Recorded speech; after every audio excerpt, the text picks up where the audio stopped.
Hello दोस्तों, welcome to निकमैक take. आज की वीडियो में हम लोग डिस्कस करने वाले हैं एंटरप्रेन्योरशिप डेवलपमेंट की यूनिट फर्स्ट के इम्पोर्टेंट क्वेश्चंस के बारे में। इससे पहले मैंने यूनिट फर्स्ट पर एक और वीडियो बनाई थी। अगर आपने वो वीडियो अभी तक नहीं देखी है और आप देखना चाहते हो तो ऊपर आई बटन और नीचे डिस्क्रिप्शन बॉक्स में आपको कंप्लीट प्लेलिस्ट मिल जाएगी इस सब्जेक्ट की, आप वहाँ जाकर देख सकते हो।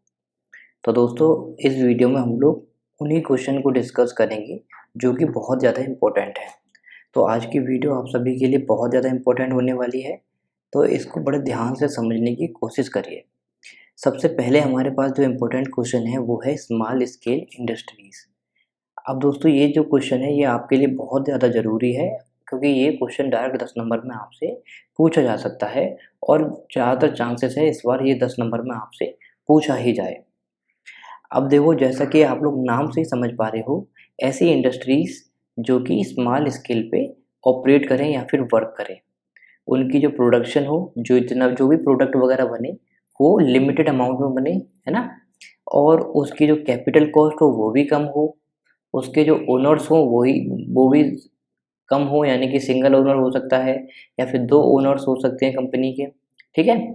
और ये जो इंडस्ट्रीज़ होती है जो स्मॉल स्केल पे ऑपरेट करती हैं, इसको गवर्नमेंट भी सपोर्ट करती है, क्योंकि ये इकोनॉमिक ग्रोथ में बहुत ज़्यादा मेजर रोल प्ले करती है। कैसे रोल प्ले करती है? क्योंकि ये जो इंडस्ट्रीज़ होती हैं ये रूरल एरियाज़ में भी सेटअप की जाती हैं, ताकि वहाँ पर जितने भी वर्कर्स हैं, बेरोज़गार लोग हैं, उनको एम्प्लॉयमेंट भी मिल सके, है ना। लार्ज स्केल इंडस्ट्रीज़ के कंपैरिजन में इनके जो प्रोडक्ट होते हैं वो थोड़े बहुत सस्ते भी होते हैं, ठीक है। ये सब थोड़ी सी बातें मैंने आपको बता दी। अब एग्ज़ाम में आपको लिखना कैसे है वो आप यहाँ से समझिए। सबसे पहले आप लोग लिखेंगे small scale industries usually refer to a business that operate on a small scale. तो यहाँ पर दोस्तों बोला गया है कोई भी बिजनेस हो सकता है जो कि स्मॉल स्केल पर ऑपरेट करते हैं, ठीक है। यूजुअली विद लिमिटेड कैपिटल, उसकी जो कैपिटल कैसी होनी चाहिए, लिमिटेड होनी चाहिए, यानी कम होनी चाहिए। वर्क फोर्स भी कम होना चाहिए, यानी कि जितने वर्कर्स वगैरह वहाँ पर वर्क कर रहे हैं वो लिमिटेड होंगे, ज़्यादा वर्कर्स भी नहीं होंगे, क्योंकि छोटी कंपनी है, छोटी इंडस्ट्रीज है, ठीक है, बजट कम है उनका। एंड प्रोडक्शन कैपेसिटी भी उनकी लिमिटेड रहती है, ठीक है। These industries play a significant role in fostering economic growth. क्यों? क्योंकि क्रिएटिंग एम्प्लॉयमेंट अपॉर्चुनिटीज भी क्रिएट करती है एंड प्रमोटिंग एंटरप्रेन्योरशिप को भी प्रमोट करती है। एंटरप्रेन्योरशिप क्या होती है ये मैंने आपको लास्ट वीडियो बहुत अच्छी तरीके से समझा चुका हूँ। अब यहाँ पर हम लोग कुछ नाम देखते हैं कि भाई स्मॉल स्केल इंडस्ट्रीज होती हैं, कौन कौन सी होती हैं। देखो, सबसे पहली जो इंडस्ट्रीज होती है वो है मैन्युफैक्चरिंग इंडस्ट्रीज। ये भी स्मॉल स्केल इंडस्ट्रीज के अंदर ही आती है। अब इसमें दोस्तों होता क्या है, ये क्या करते हैं, गुड्स का प्रोडक्शन करते हैं। जैसे दोस्तों टेक्सटाइल, ठीक है, गारमेंट्स जो कपड़े वगैरह होते हैं, हैंडीक्राफ्ट्स, फूड प्रोडक्ट्स, कोई भी फूड प्रोडक्ट्स बन रहे हैं, है ना, इन सब की क्या हो रही है, मैन्युफैक्चरिंग हो रही है। फर्नीचर्स हो गए, आपके टॉयज हो गए, ज्वेलरीज हो गई, है ना, स्मॉल मशीनरीज हो गई। तो ये सब क्या है दोस्तों, बहुत ही स्मॉल स्केल पर ऑपरेट की जाती है। आई होप आपको समझ आ गया होगा। सेकंड, अगर हम देखें स्मॉल स्केल इंडस्ट्रीज कौन सी होती है, वो होती है आपकी एग्रो बेस्ड इंडस्ट्रीज। अब दोस्तों एग्रो बेस्ड इंडस्ट्री के अंदर होता क्या है, यहाँ पर जितनी भी एग्रीकल्चर रिसोर्सेज होती हैं तो उसमें कुछ ना कुछ वैल्यू एडिड की जाती है और उसके बाद उसको प्रोसेसिंग में लाया जाता है। एग्जाम्पल में जैसे दोस्तों एग्रो बेस्ड इंडस्ट्री के अंदर आता है फूड प्रोसेसिंग यूनिट्स हो गई आपकी, है ना, डेयरी प्रोसेसिंग हो गई। आई होप आपको समझ आ रहा होगा। डेयरी यानी कि वो दूध वगैरह निकालते हैं, गाय वगैरह का डेयरी खोलते हैं ना, वो चीज़। वेजिटेबल ऑयल एक्सट्रैक्शन और ग्रेन मिलिंग, तो ये सब किस में आता है दोस्तों, एग्रो बेस्ड इंडस्ट्रीज के अंदर आते हैं, या फिर इसके एग्जाम्पल हो गए। नेक्स्ट अगर हम डिस्कस करें कि भाई ये जो हमारे पास स्मॉल स्केल इंडस्ट्रीज है उसके अंदर क्या आता है, वो आता है कॉटेज इंडस्ट्रीज। जितनी भी कॉटेज इंडस्ट्रीज हैं वो भी यहाँ पर इसके अंदर ही आती हैं। अब ये प्रोड्यूस क्या करती हैं, देखो सबसे पहली बात, ये जो कॉटेज इंडस्ट्रीज होती हैं, देखो refer to small scale manufacturing, ये तो आपको पता है, और handicraft business that are often home based और ऑपरेट इन रूरल एरियाज, ये ऑपरेट कहाँ पर की जाती है, रूरल एरियाज में। These industries produce traditional craft, अब ये इंडस्ट्रीज बनाती क्या है, कॉटेज इंडस्ट्रीज ये ट्रेडिशनल क्राफ्ट्स बनाती है, होममेड क्राफ्ट प्रोडक्ट्स बनाती है, टेक्सटाइल, पोट्री, है ना, और जितने भी प्रोडक्ट हैं वो यहाँ पर बनाए जाते हैं, तो इसीलिए ये स्मॉल स्केल इंडस्ट्रीज के अंदर आती है। नेक्स्ट अगर हम डिस्कस करें तो ये है service based industries. Service based industries भी एक तरीके से यहीं पर आती है, स्मॉल स्केल इंडस्ट्रीज के अंदर आती है। देखो इस ये जो सर्विस बेस्ड इंडस्ट्रीज है, इसके अंदर होता क्या है, ये देखो, दिस कैटेगरी इंक्लूड सेक्टर्स जैसे हॉस्पिटैलिटी हो गई, टूरिज्म हो गया, है ना, ब्यूटी एंड वेलनेस हो गया, हेल्थ केयर हो गया आपका, रिपेयर सर्विसेज हो गई, स्मॉल स्केल आईटी सर्विसेज हो गई, प्रोफेशनल सर्विसेज हो गई। बेसिकली जो भी छोटी मोटी जो सर्विसेज दी जाती हैं, रिपेयर हो गया आपका, ब्यूटी वेलनेस हो गया। नेक्स्ट अगर हम देखें तो हमारे पास है रिन्यूएबल एनर्जी इंडस्ट्रीज। अब दोस्तों रिन्यूएबल एनर्जी इंडस्ट्रीज भी स्मॉल स्केल इंडस्ट्रीज के अंदर आती हैं। जैसे कि आप लोग जानते हो, ये जो रिन्यूएबल एनर्जी इंडस्ट्रीज होती हैं, ये सस्टेनेबिलिटी की तरफ ज़्यादा फोकस करती हैं। क्यों, यहाँ पर दोस्तों आपने देखा होगा, ये जो सोलर पैनल्स का क्या करते हैं, इंस्टॉलेशन करते हैं, सोलर पैनल्स वगैरह लगाए जाते हैं जिससे सन की एनर्जी आती जो उसको एब्जॉर्ब करती है।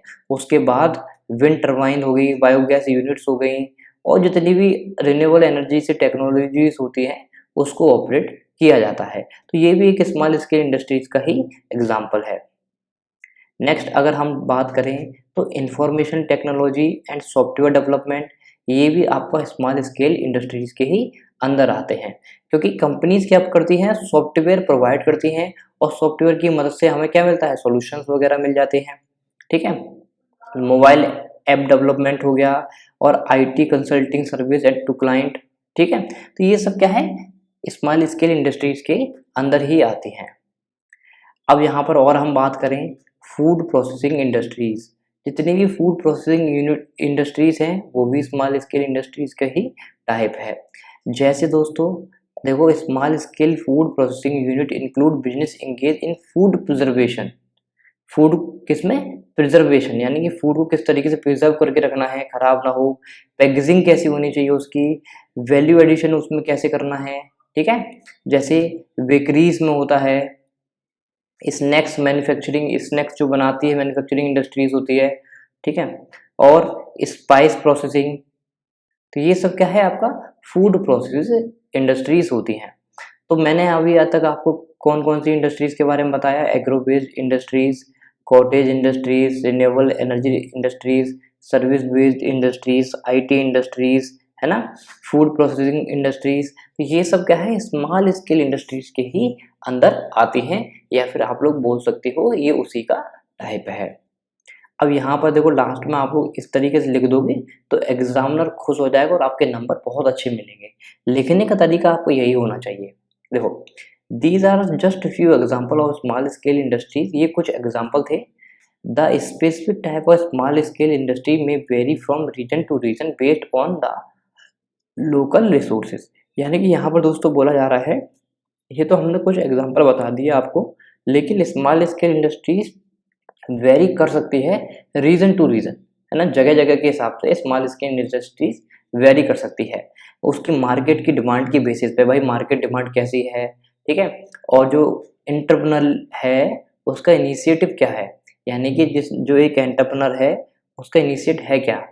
ठीक है, these industries contribute to employment generation, ये तो मैंने आपको बता ही दिया, ये इंडस्ट्रीज एम्प्लॉयमेंट जनरेशन में कंट्रीब्यूट करती हैं। ठीक है, income generation and overall economic development particularly at the grass root level. I hope आपको ये समझ आया होगा स्मॉल स्केल इंडस्ट्रीज होती क्या है और कौन कौन सी इंडस्ट्रीज होती हैं जो कि इसके टाइप के अंदर आती हैं। चलिए अब हम नेक्स्ट क्वेश्चन की तरफ बढ़ते हैं और नेक्स्ट क्वेश्चन हमारे पास है difference between small scale industries and large scale industries.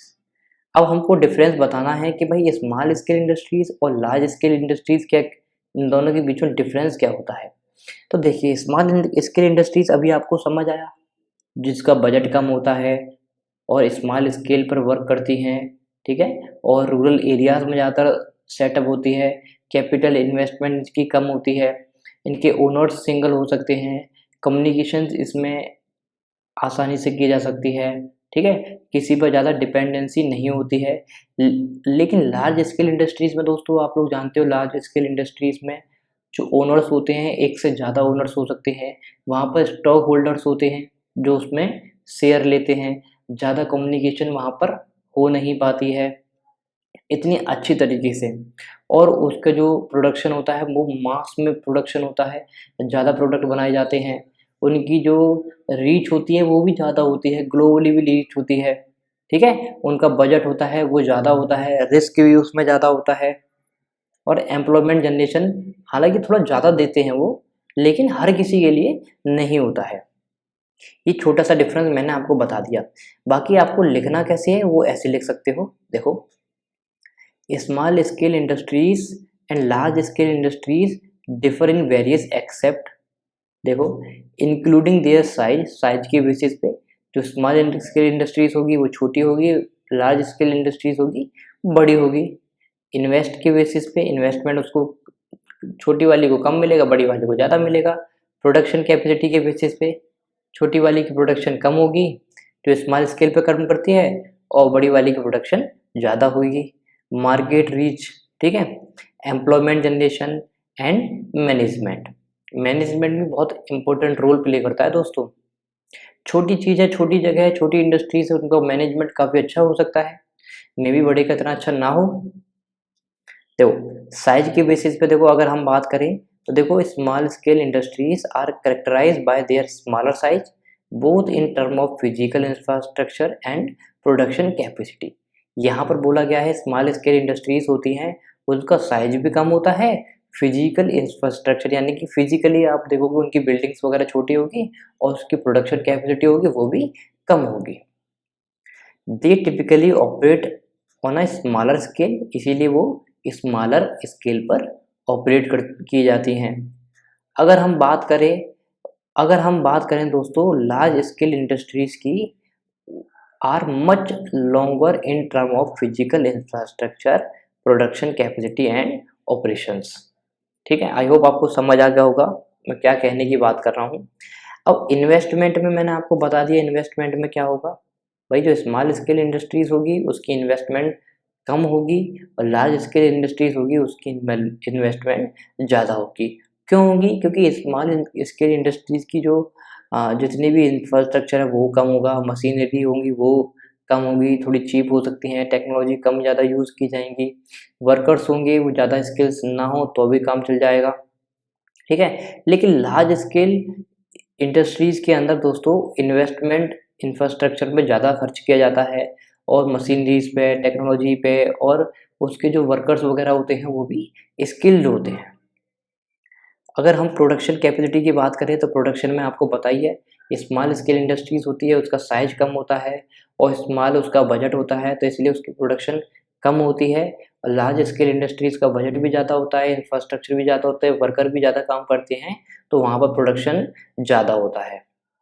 Market reach की अगर हम बात करें तो मार्केट रीच में आपको पता ही है स्मॉल स्केल इंडस्ट्रीज होगी उनको रूरल एरियाज़ में ज़्यादातर सेटअप किया जाता है, गाँव के लोग जानते हैं, इतना उसका मार्केटिंग नहीं होती है तो उसकी रीच क्या है वो कम रहती है, कम लोगों को पता चलती है उसके बारे में, ठीक है। आई होप आप ना समझ पा रहे होगे मैं क्या कहने की कोशिश कर रहा हूँ। अगर हम लार्ज स्केल इंडस्ट्रीज़ की बात करें तो उसकी रीच ज़्यादा होती है। आज के टाइम पे अगर आप देखोगे बड़ी-बड़ी जितनी भी कंपनी है सब लोग जानते हैं उसके बारे में, और छोटा-मोटा आप अगर बिज़नेस खोलोगे, छोटी-मोटी इंडस्ट्रीज़ खोलेंगे तो उसकी रीच क्या कम रहती है। आई होप आपको ये समझ आ गया होगा स्मॉल स्केल इंडस्ट्रीज़ और लार्ज स्केल इंडस्ट्रीज़ होती क्या हैं, इन दोनों के बीच में क्या डिफरेंस होता है। अब हम डिस्कस करते हैं नेक्स्ट क्वेश्चन की तरफ। तो नेक्स्ट क्वेश्चन में बढ़ने से पहले मैं आपसे एक बात बोलना चाहूँगा, अगर आपको ये वीडियो पसंद आ रही है, हेल्पफुल लग रही है, तो अपने दोस्तों के साथ शेयर जरूर करें और वीडियो को लाइक जरूर करें। अब नेक्स्ट हमारे पास जो क्वेश्चन है वो है describe characteristics of small scale industries. भाई स्मॉल स्केल इंडस्ट्रीज की कैरेक्टरिस्टिक्स क्या क्या होती हैं उनको हमें और बता दीजिए। देखो, सबसे पहले अगर हम कैरेक्टरिस्टिक्स के बारे में बात करें तो कैपिटल इन्वेस्टमेंट, ये एक कैरेक्टरिस्टिक्स हो गई। तो आपको पता है कैपिटल इन्वेस्टमेंट कैसी होती है स्मॉल स्केल इंडस्ट्रीज की, कम होती है। ठीक है, क्यों कम होती है? यहाँ पर जो छोटे मोटे एंटरप्रेन्योर होते हैं या फिर कोई सिंगल जो पर्सन है वही इसको ऑपरेट करता है, वही इसको चलाता है, और इसमें जो फंडिंग वगैरह होती है दोस्तों वो भी कम मिलती है, बहुत कम लोग इसको फंड करते हैं। ठीक है, लोकलाइज्ड के बारे में अगर हम बात करें, localized operations, small scale industries usually operate within localized regional market. कहाँ पर ऑपरेट होती है? रीजनल मार्केट में। लिमिटेड वर्कफोर्स भी दोस्तों इसकी कम होती है, वर्कर्स भी कम लगते हैं क्योंकि इनका बजट इतना ज़्यादा होता नहीं है, और इनकी जो वो क्या बोलते हैं इंफ्रास्ट्रक्चर होते हैं वो भी बहुत छोटा सा होता है, तो यहाँ पर ज़्यादा एम्प्लॉयमेंट की ज़रूरत नहीं होती है, यानी कि ज़्यादा जितने भी वर्कर्स एम्प्लॉयज़ होती हैं उनकी ज़्यादा ज़रूरत नहीं होती है, तो कम वर्कर से भी इनका काम हो जाता है। ये भी एक कैरेक्टरिस्टिक्स है इसकी। फ्लेक्सिबिलिटी एंड एडेप्टेबिलिटी, देखो फ्लेक्सिबिलिटी और अडेप्टेबिलिटी दोनों ही बहुत अच्छी होती हैं इसकी। क्यों अच्छी होती हैं? क्योंकि देखो इनकी जो इंफ्रास्ट्रक्चर है वो भी कम होता है ना, छोटे लेवल पे वर्क करती हैं ये, इनकी डिमांड भी बहुत कम होती है, तो ईजिली फ्लेक्सिबल रहती है, अपने मार्केट को क्विकली चेंज कर लेती हैं डिमांड के अकॉर्डिंग। जैसी डिमांड आ रही है उसके अकॉर्डिंग उन्होंने प्रोडक्ट बना लिया। ये ऐसा नहीं करते हैं जो प्रोडक्ट वगैरह होते हैं बल्क में बना के रख लें ऑलरेडी, उसके बाद इनका बेचता रहे, नहीं, जैसे जैसी मार्केट की डिमांड आ रही है वैसा वैसा ये काम करते जा रहे हैं, तो इसीलिए ये अपने आप को चेंज करते रहते हैं टाइम टू टाइम बेसिस पर, तो इसीलिए ये कैसे होते हैं, फ्लेक्सिबिलिटी इनकी बहुत अच्छी होती है। फिर diverse range of industries, small scale industries exist in various sectors, अलग अलग सेक्टर्स में स्मॉल स्केल इंडस्ट्रीज को हम लोग सेटअप कर सकते हैं, अलग अलग स्केल पर अलग अलग सेक्टर्स में यहाँ पर फैली होती है, तो इसकी जो रेंज होती है वो भी ज़्यादा होती है दोस्तों। देखो इसमें including manufacturing, service, agriculture, handicraft and more, बहुत सारी चीज़ें स्मॉल स्केल इंडस्ट्रीज के अंदर आती हैं, मैंने आपको ऊपर ऑलरेडी बताया था। तो इसकी जो डाइवर्सिटी है वो भी बहुत ज़्यादा होती है। ठीक है, इनकी यूनिक स्ट्रेंथ रहती है and capabilities of small entrepreneurs operate with in different industries. I hope आपको ये समझ आ रहा होगा मैं क्या कहना चाह रहा हूँ। अब हम बात करें एम्प्लॉयमेंट जनरेशन की, small scale industries contribute significant to employment generation. देखो एम्प्लॉयमेंट जनरेशन के बारे में मैं ऑलरेडी आपको बता चुका हूँ, ये बहुत ज़्यादा रोल प्ले करते हैं क्योंकि ये स्मॉल स्केल पर वर्क करती हैं, यहाँ पर जॉब वगैरह ज़्यादा निकलती हैं और वर्कर्स को जॉब भी यहाँ पर ईजिली मिल जाती है, ज़्यादा स्किल वर्कर नहीं है तो भी इसको जॉब मिल जाती है। चलिए दोस्तों, ये तो यहाँ पर ख़त्म होता है कि भाई स्मॉल स्केल इंडस्ट्रीज जो हैं उसकी कैरेक्टरिस्टिक्स क्या क्या होती हैं। अब जो हमारे पास नेक्स्ट ये क्वेश्चन है ये है गवर्नमेंट पॉलिसीज़ के बारे में, कि भाई जो स्मॉल स्केल इंडस्ट्रीज है इसको गवर्नमेंट ने कैसे सपोर्ट करती है, गवर्नमेंट कौन कौन सी गवर्नमेंट की पॉलिसीज़ हैं जो कि स्मॉल स्केल इंडस्ट्रीज को सपोर्ट करती हैं। देखो सबसे पहले आपको ये समझना पड़ेगा स्मॉल स्केल इंडस्ट्रीज जितनी भी होती है इसमें प्रॉब्लम दिक्कत आती कहाँ पर है। जब आप ये समझ जाओगे ना कि प्रॉब्लम यहाँ यहाँ आती है तो गवर्नमेंट ने उसके लिए क्या करती है, कुछ पॉलिसीज़ वगैरह बनाई हुई हैं। जैसे दोस्तों एक प्रॉब्लम को आप समझिए कि मान लो जो स्मॉल स्केल इंडस्ट्रीज है उसमें सबसे पहले दिक्कत आती है फंडिंग की, है ना, कि उनको फंडिंग आराम से नहीं मिल पाती है, इतना पैसा मिल नहीं पाता है, उनका जो आइडिया होता है हर कोई उसको सुनता नहीं है, तो वो कभी कभी जो एंटरप्रेन्योर होता है अपने आइडिया को प्रैक्टिकल लाइफ में कन्वर्ट कर ही नहीं पाता है। ठीक है, तो सबसे पहली दिक्कत फंडिंग की। सेकंड लोन वगैरह की दिक्कत, भाई लोन वगैरह इनको इजीली नहीं मिल पाती है। और तीसरी उनकी जो मार्केट की रीच है वो भी बहुत कम होती है, लोगों तक प्रोडक्ट पहुंच ही नहीं पाता है। फोर्थ बड़े बड़े जो लोग वगैरह हैं वो क्या करते हैं, ब्रांडिंग की जो चीज़ होती है, ब्रांड वैल्यू उनकी कम होती है, वही चीज़ खरीदते हैं ब्रांड की, है ना, लोकल कोई खरीदना नहीं चाहता है, ये भी एक दिक्कत है। तो गवर्नमेंट ने क्या की, इसी के लिए पॉलिसीज बना दी कि भाई हम इसको इसमें सपोर्ट करेंगे। अब देखो कौन कौन सी, सबसे पहले उन्होंने किया गवर्नमेंट ने, अगर आप देखना चाहोगे, देखो सबसे पहले इन पॉलिसीज का एम देख लेते हैं हम लोग।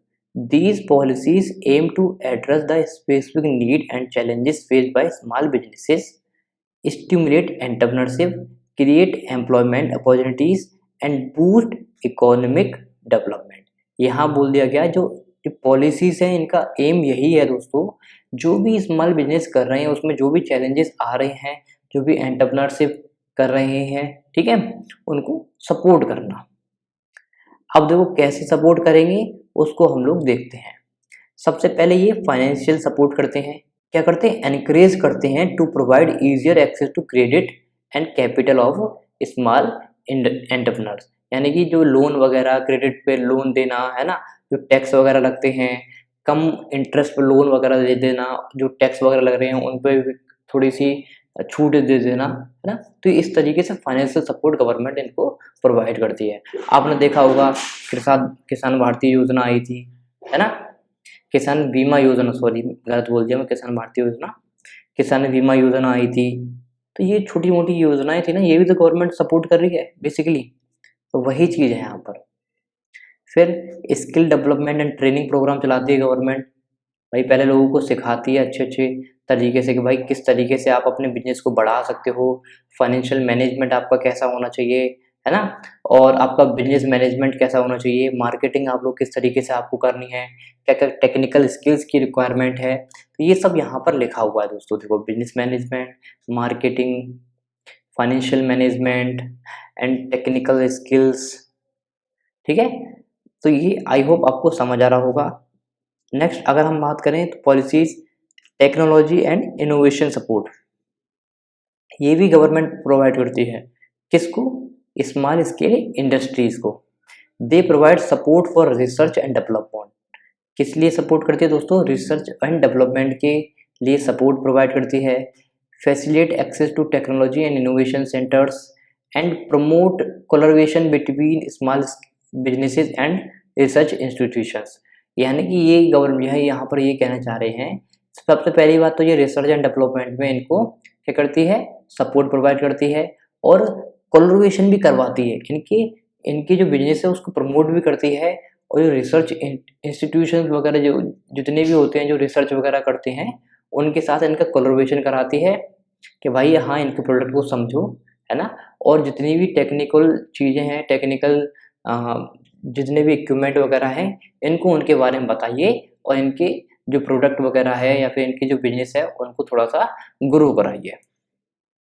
मार्केट एक्सेस एंड प्रमोशंस, अब देखो government play a vital role in facilitating market access for small scale industries, और स्मॉल स्केल इंडस्ट्रीज में मार्केट एक्सेस के लिए बहुत इंपॉर्टेंट रोल प्ले करती है गवर्नमेंट। कैसे, These include creating platform for small scale businesses to showcase their product or service, participating in trade fair and exhibitions। ये एक प्लेटफॉर्म प्रोवाइड करती है गवर्नमेंट। क्या प्लेटफॉर्म प्रोवाइड करती है, जो स्मॉल बिजनेसेस होते हैं वो अपने बिजनेस के बारे में, अपने प्रोडक्ट के बारे में, अपने सर्विस के बारे में, अपने सर्विस के बारे में, जो फेयर वगैरह लगते हैं, एग्जीबिशंस वगैरह होते हैं, जो मेले लगते हैं, एग्जीबिशंस होते हैं, वहाँ पर बता सकते हैं, ठीक है। और अगर किसी को वो आइडिया पसंद आ गया, किसी को बिजनेस पसंद आ गया, तो उसको क्या होगा, उसको फंडिंग भी अच्छी मिल जाएगी, उसको एक मार्केट का एक्सेस भी मिल जाएगा, है ना, कि भाई इस मार्केट में आप लोग काम कर सकते हो। And promoting export opportunities, government may also implement policies to encourage procurement from small business by large corporation and public sector entities। I hope आपको ये पॉइंट समझ आ गया होगा। Support for woman and minorities entrepreneur, यानी कि जितने छोटे मोटे एंटरप्रेन्योर हैं या फिर कोई वुमन एंटरप्रेन्योर है उनको भी सपोर्ट करती है ये, ठीक है। गवर्नमेंट कैसे सपोर्ट करती है दोस्तों, फाइनेंस के बेसिस पे, ट्रेनिंग के बेसिस पे, मेंटरशिप प्रोग्राम ठीक है, नेटवर्किंग अपॉर्चुनिटीज प्रोवाइड करती है। तो ये सब क्या है, वुमेन को सपोर्ट करती है। बहुत सारी पॉलिसीज वगैरह इनके लिए दोस्तों निकालती है गवर्नमेंट। अब ये छोटी मोटी बातें थी जो आपको पता चल गई होगी कि कौन कौन सी पॉलिसीज होती हैं गवर्नमेंट की। चलिए नेक्स्ट हमारे पास जो क्वेश्चन है और लास्ट क्वेश्चन है हमारे पास कि what are problems faced by small scale industries. Small scale industries के द्वारा कौन कौन सी प्रॉब्लम फेस्ड की जाती है। और ये क्वेश्चन आपके लिए बहुत ज़्यादा इंपॉर्टेंट है। देखो मैंने ऑलरेडी ये बता चुका हूँ कौन कौन सी प्रॉब्लम फेस की जाती है। एक बार दोबारा से आप लोग सुन लो, शॉर्ट में आपको बताता हूँ, उसके बाद आप पढ़ना चाहो तो ये पढ़ सकते हो। देखो प्रॉब्लम, सबसे पहली प्रॉब्लम तो यही होती है फंडिंग की। उन्हें फंडिंग नहीं मिल पाती इजीली। मार्केट एक्सेस यानी कि मार्केट की रीच है वो ज़्यादा एक्सेस नहीं होती है। लोकल प्रोडक्ट होते हैं, कस्टमर ज़्यादा खरीदना नहीं चाहते हैं, ठीक है, उनकी ब्रांड वैल्यू कम होती है, ये भी एक प्रॉब्लम हो गई। और कभी उनका बिजनेस फेल हो गया तो उनको लॉस भी हो सकता है, ये भी एक बड़ी प्रॉब्लम है, ठीक है, क्योंकि अकेला ही सब कुछ ऑपरेट करता है। अब हम लोग पढ़ लेते हैं। अब इसमें दोस्तों एक चीज़ और है कि भाई लिमिटेड टेक्नोलॉजी कैपेबिलिटीज़, उसके पास टेक्नोलॉजी की भी कमी होती है, इंफ्रास्ट्रक्चर भी कम होता है दोस्तों, है ना, अच्छी कोई बिल्डिंग नहीं होती है, अच्छे वर्कर्स वगैरह वर्क नहीं कर पाते हैं, फाइनेंस भी उनको कम मिलता है, ठीक, और मार्केट में कंपटीशन भी बहुत ज़्यादा हाई रहता है, तो ये भी एक तरीके से लिमिटेशन हो गई। बहुत ज़्यादा बर्डन भी रहता है उसके ऊपर कि भाई अकेला बंदा साहब सब कुछ ऑपरेट कर रहा है, सब कुछ देख रहा है, लॉस भी उसी के ऊपर आना है, तो क्या है दोस्तों, एक तरीके से उसके पास बर्डन भी बहुत ज़्यादा होता है, ठीक है। Lack of networking and collaboration और नेटवर्किंग की भी उसके पास कम रहती है। बहुत सारी वल्नरेबिलिटीज़ भी होती हैं, फ्लक्चुएशंस भी आते जाते हैं, कभी बढ़ रहा है बिजनेस, कभी कम हो रहा है। तो ये सब क्या है दोस्तों, इसकी प्रॉब्लम्स हैं। आई होप आपको समझ आया होगा। बाकी ये मैंने आपको दिखा दे रहा हूँ, आप लोग स्क्रीनशॉट ले सकते हैं और इसको पढ़ सकते हैं। और अगर आप चाहते हो ये पूरी पीडीएफ आपको मिल जाए तो आप टेलीग्राम पर इसकी पीडीएफ ले सकते हैं। तो अगर आपको आज की वीडियो पसंद आई है, हेल्पफुल लगी, तो आप इस वीडियो को लाइक करें और अपने दोस्तों के साथ शेयर जरूर करें।